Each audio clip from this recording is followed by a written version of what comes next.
देवाने आपल्याला हे फुकटमध्ये दिलंय, बट ज्याला गरज आहे त्याचा जर जीव वाचत असेल तर देण्यामध्ये काय हरकत आहे, म्हणून मी देते. आवडतं.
आज आपण आहोत अंधेरीच्या या शेरे पंजाबमधील गुरुद्वारामध्ये. या ठिकाणी जगद्गुरू स्वामी श्री नरेंद्राचार्य महाराज यांच्या वतीनं मोठं रक्तदान शिबिरचं आयोजन करण्यात आलेलं आहे. रक्तदान म्हणजे महायज्ञ अशा पद्धतीने गेली अनेक वर्ष ते या ठिकाणी अंधेरीमध्ये किंवा महाराष्ट्रामध्ये रक्तदान शिबिर घेत असतात. आणि रक्तदान म्हणजे महायज्ञ म्हणजे नेमकं काय हे आपण त्यांच्याकडून जाणून घेणारच आहोत. पण आपण बघू शकतो की अनेक मोठ्या संख्येने लोक या ठिकाणी रक्तदान करण्यासाठी उपस्थित आहेत. फार मोठ्या संख्येने रक्त देण्यासाठी लोक जेव्हा उपस्थित होतात तेव्हा खरंच एक अभिमान वाटतो की अशा पद्धतीने रक्तदान करणारे लोक असतात. पण त्यांच्यापर्यंत कसं पोहोचावं हे खरंच या त्यांच्या अनुयायींकडून आपण शिकू शकतो की अत्यंत मोठ्या प्रमाणात गेले अनेक दिवस प्रयत्न करत असताना आज लोक रक्तदानासाठी आलेले आहेत. आपल्यासोबत मयुरी धामणेजी आहेत. मयुरी, काय सांगाल ज्या पद्धतीने आज आपण जगद्गुरू स्वामी नरेंद्र महाराज यांच्या वतीनं जे त्यांचे अनुयायी त्यांच्या वतीने गेले अनेक दिवस प्रयत्न सुरू होते की रक्तदान हे मोठ्या प्रमाणात व्हावं आणि त्याच पद्धतीने आपण बघू शकतो की फार मोठ्या प्रमाणात रक्तदान या ठिकाणी होतंय. रक्तदान म्हणजे नेमकं काय आणि तुम्ही का रक्तदान करताय? देवाने आपल्याला हे फुकटमध्ये दिलंय, बट ज्याला गरज आहे त्याचा जर जीव वाचत असेल तर देण्यामध्ये काय हरकत आहे, म्हणून मी देते. आवडतं मला. आज बघू शकतो की ज्या पद्धतीने गेली अनेक वर्ष महाराष्ट्रामध्ये जगद्गुरू स्वामी नरेंद्राचार्य यांचं एक ओळख सांगायची गरज नाही तर त्यांचे भक्त गल्लोगल्ली आहेत आणि समाजकार्य करत असतात. त्याच पद्धतीने आज गेली अनेक वर्ष रक्तदान म्हणजे महायज्ञ असं आपण म्हणता फार मोठी गोष्ट आहे की हा विचारात मुळात मनात येणं फार मोठी गोष्ट आहे. आणि त्या पद्धतीने आज किती वर्ष रक्तदान जर तुम्हाला माहिती असेल तर सांगू शकता. आणि एवढं मोठं भव्य रक्तदान या ठिकाणी शिबिर आपण घेतलेलं आहे, काय सांगाल? आपल्या अंधेरीतच नाही पण मुंबईतच नाही पूर्ण महाराष्ट्रभरात रक्तदान शिबिरे चालू आहे. जसं महाकुंभ चालू आहे प्रयागराजला, तर तिथे हे रक्त पुरवठा करण्यात येत आहे. आणि रक्तदान महायज्ञ हा असा आहे जो आता पूर्ण महाराष्ट्रभर 1 लाखपेक्षा जास्त रक्तदान झालेलं आहे आणि अजूनही पुढे चालत राहणार. आधी एकदा झालेलं, आताही झालंय. असंच आमचे स्वामीजी आहेत जगद्गुरू नरेंद्र महाराज हे चांगलं कार्य करतायत. तर आम्ही पण त्यात आम्ही ते सामील झालो. हे आमचं खूप मोठं नशीब आहे आणि आम्ही असंच आमच्याकडनं सेवा करत राहू. धन्यवाद. किती लोक रक्तदान करणार असं तुम्हाला वाटते? कारण ज्या पद्धतीने बघत होतो गेले अनेक दिवस तुमचं रजिस्ट्रेशन सुरू होतं आणि आज किती लोक या ठिकाणी रक्तदान करतील असं वाटतंय तुम्हाला? गेल्या वेळी आम्ही भरवलेलं कॅम्प तेव्हा 168 रक्तदान झालेले. आतापर्यंत आताचे 12-12:30 वाजलेत. आम्ही 10 वाजता सुरू केलंय तर आता 80च्या वर झालेत. तर मला असं वाटतं 300चा आकडा तर पूर्ण पार होईलच. थँक्यू. श्री नमस्कार, मी अतुल जैन. आपल्या बातमीमध्ये आपल्या सर्वांचं हार्दिक स्वागत करतो. जगद्गुरू रामानंदाचार्य श्री नरेंद्राचार्य दक्षिणपीठ नाणीची धाम. खरं म्हणजे जगद्गुरू नरेंद्राचार्य महाराज यांची ओळख आज महाराष्ट्रात काही नवीन नाही. गेले अनेक वर्ष समाजकार्यामध्ये नंबर 1 असे जगद्गुरू कोण असतील तर ते स्वामी नरेंद्राचार्य महाराज आहेत. ज्या पद्धतीने गेली अनेक वर्ष समाजात काम करताना अनेक लोकांसाठी मदत करणं हे त्यांचं काम असताना या संस्थेने गेली अनेक वर्ष ब्लड डोनेशन कॅम्प हा घेण्याचा प्रयत्न केला आणि रक्तदान हे महायज्ञ असं त्यांनी म्हटलेलं आहे. खरं म्हणजे हा खूप मोठा विषय आहे की ज्या पद्धतीने आज रक्तदान फार महत्त्वाचं आहे आणि त्या पद्धतीने जागोजागी आपण बघत असतो की रक्तदान जेव्हा होत असतं तेव्हा 5, 10, 15 अशा पद्धतीने होत असतं. पण जेव्हा स्वामी नरेंद्राचार्य महाराज यांचे अनुयायी जेव्हा रक्तदान शिबिर घेतात तेव्हा अशा पद्धतीने असंख्य मोठ्या प्रमाणात हे रक्तदान होतं. तर आपल्यासोबत डॉक्टर प्रशांत राणेजी आहेत, जे हृदयरोग तज्ज्ञ आहेत आणि खरं म्हणजे Akhil Bharatiya organic donation secretary आहेत ते या संस्थेचे. आपण त्यांच्याकडे जाणून घेऊया की डॉक्टर साहेब, तुमचं हार्दिक स्वागत आहे. ज्या पद्धतीने गेली अनेक वर्ष रक्तदान शिबिरात अनेक लोक घेत असतात, पण जेव्हा आपली संस्थेच्या माध्यमातून रक्तदान शिबिर घेतलं जातं ते फार वेगळं असतं आणि अनेक मोठ्या प्रमाणात रांगा लागतात आणि रक्तदान शिबिर होतं, कारण तुम्ही त्याला महायज्ञ म्हणता. काय सांगाल आजच्या रक्तदान शिबिराबाबत? धन्यवाद अतुलजी. सर्वात प्रथम तर आज जे रक्तदान शिबिर चालू आहे ह्याला आपण महायज्ञ का म्हटलेलं आहे, तर आमच्या गुरुजींनी जगद्गुरू रामानंदाचार्य नरेंद्राचार्यजी महाराज दक्षिणपीठ नाणीच धाम यांनी एक सांगितलं, आम्हाला फक्त आवाहन केलं आणि ही चळवळ उभी राहिली.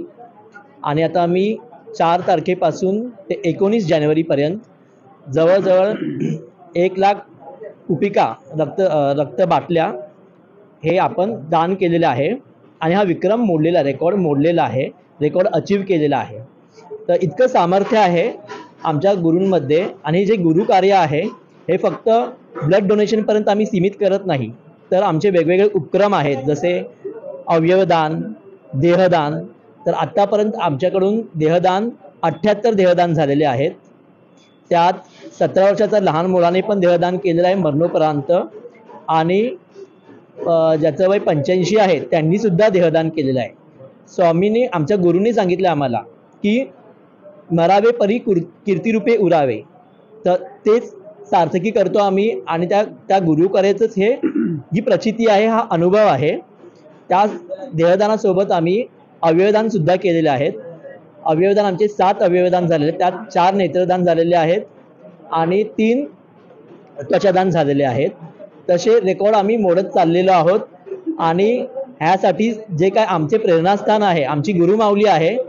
आणि ही चळवळ ही फक्त आपल्या समाजासाठी उपयोग झाली पाहिजे, त्यासाठी ही चळवळ माऊली आम्हाला वेगवेगळे असे नियोजन सांगत असतात. आणि सर्व इथे बघाल जे काय उपक्रम आम्ही करतो आहे ते एकदम शिस्तबद्धतीने होत आहेत. आणि ह्यात आम्ही सगळे जे भक्तगण आहेत त्याच्यामध्ये आमचे सगळी युवा मंडळी आहेत किंवा वरिष्ठ मंडळी आहेत, ते सगळे इन्व्हॉल्व होतात. चांगलं प्लॅनिंग एक्झिक्युशन केलं जातं. हायटेक संप्रदाय आहे. आणि तुम्ही म्हणतात ना की आजकाल जी युवा मंडळी आहे ती चालली आहे नशामध्ये चालली आहे किंवा वेगवेगळ्या गोष्टी सेक्स ह्याच्यामध्ये चाललेली आहे मेट्रो सिटीजमध्ये वगैरे. पण आमच्या इथे येणारी मंडळी जी आहेत तशा वेगवेगळ्या सेवामध्ये माऊली त्यांना इन्व्हॉल्व करून घेते, त्यांच्याकडून खूप मोठं कार्य करून घेते आणि चळवळ आम्ही क्रांती घडून आणतो. याबद्दल खरंच त्यांचे उपकार जेवढे सांगावे तेवढे कमीच आहे. डॉक्टर साहेब, तुम्हाला एक प्रश्न महत्त्वाचा असा आहे की ज्या पद्धतीने रक्तदान तर अनेक संस्था घेतात, आपण सुद्धा घेतात, मोठ्या प्रमाणात घेतात, पण रक्तदान करण्यासाठी लोक येत आहेत, पण जेव्हा रक्त हवं असतं तेव्हा लोकांना एकदम अत्यंत खूप त्रास होतो, खूप अनेक प्रयत्न करून सुद्धा रक्त मिळत नाही आहे. या गोष्टी साहेब, त्याबद्दल तुमचा काय अनुभव आहे? आता हे जेव्हा आम्ही ब्लड डोनेशन कॅम्प्स घेतो आहे, आता हे जवळजवळ 2000 ब्लड डोनेशन कॅम्प्स चालू आहेत आपले महाराष्ट्र, तेलंगणा, गोवा, कर्नाटका, वेगवेगळ्या ठिकाणी चालू आहेत. आणि ह्यावेळेस काय होतं, तर मी स्वतः KM ब्लड बँकशी माझं बोलणं झालं, तर तिकडे दररोजची रिक्वायरमेंट 200 बॉटल्सची असते. म्हणजे बघा, विचार करा, दररोजची रिक्वायरमेंट 200 बॉटल असते. म्हणजे रक्त कसं आहे, फॅक्टरीमध्ये बनत नाही, आर्टिफिशियल आपण बनवू शकत नाही. रक्त किती मोलाचं आहे. म्हणजे रक्तदान हे जीवदान आहे. ज्याने तुम्ही जीवन घडवता. तर गेल्या 10 वर्षापासून ब्लड इन नीड म्हणून आमची हेल्पलाईन आहे, ज्याच्या थ्रू आम्ही ज्यांनाही 24/7 रक्ताची गरज लागत असेल तर आपण डोनर उपलब्ध करून देतो. मग कुठलेही रेअर ब्लड ग्रुप असतील, ओ निगेटिव्ह असतील, किंवा काही पेशंट असतात सिकल सेल एनिमिया, थॅलेसेमिया, कॅन्सरचे पेशंट, त्यांना ब्लड वारंवार लागत असतं, त्यांना गरज लागते आणि त्यांना आपण पुरवून देत असतो रक्ताच्या बाटल्या या उपक्रमांतर्गत. तर ब्लड इन नीड आमचा हेल्पलाईन जो आहे, या नंबरवर तुम्ही फोन करू शकता, उपलब्ध करून दिला जातो. ज्या पद्धतीने आज तुम्ही ब्लड डोनेशन कॅम्प घेतलाय, पण तुम्ही फार महत्त्वाचं सांगितलं की माणसाने अवयव दान वगैरे करायला पाहिजे. या गोष्टीसाठी जनजागृती अजून जेवढी पाहिजे तेवढी अजून नाही आहे. पण ज्या पद्धतीने लोक घाबरतात का, असा विषय आहे का, किंवा यात न घाबरता लोकांनी ह्याच्यात पुढे यावं? गैरसमज असतो, कधी कधी धार्मिक दृष्ट्या पण लोक घाबरतात. तर ह्याच्या पाठी लोकांना गैरसमजूत असतो की पुढचा जन्म आपल्याला, म्हणजे आपण आता डोळे नेत्रदान केले तर पुढच्या जन्मी आपण अंधत्व येईल आपल्याला, किंवा आपण किडनी दान केलं, असाही गैरसमज असतो लोकांमध्ये. पण तसं नाही आहे. देहदान पण जेव्हा आपण करतो त्याच्यानंतर कसं असतं, आपले ग्रंथ आहेत धर्मसिंधू, त्याच्यामध्ये पण लिहिलेलं आहे की पळस नावाचं जे झाड असतं त्याची फांदी घेऊन आपण बाकीचे क्रियाक्रम वगैरे करू शकतो, अंत्यविधी करू शकतो आणि देहदान करू शकतो वगैरे. आणि ह्याला खूप महत्त्व आहे. जसं आपण आध्यात्मिक दृष्टी पण बघितलं प्राचीन काळापासून वगैरे, जसं दतीशी ऋषी होते, त्यांनी सुद्धा वज्र जे हे करायला पाहिजे होते, हाडांची वस्त्र वगैरे हे केलं पाहिजे होते, ते बनवले आणि त्याने नंतर राक्षस वगैरे त्यांचा वध केला. म्हणजे तेव्हापासून आपल्याला हे चालू आहे, देहदानाचं महत्त्व तेव्हापासून चालू आहे, आपल्या पूर्वजांपासून वगैरे. तर त्याचं खूप हे जाणलं, आमच्या माऊलीने जाणलं. आणि असा कुठलाच संप्रदाय नाही आहे जिथे देहदान सुरू झालं आहे, अवयवदान सुरू झालं आहे, किंवा असे वेगवेगळे उपक्रम सुरू झालेले आहेत. तर आम्हाला आमच्या संप्रदायाचा, आम्ही लहानपणापासूनच आहे, आम्हाला खूप अभिमान आहे, आम्ही ह्याच्यातून घडलो. मी स्वतः डॉक्टर झालो आहे.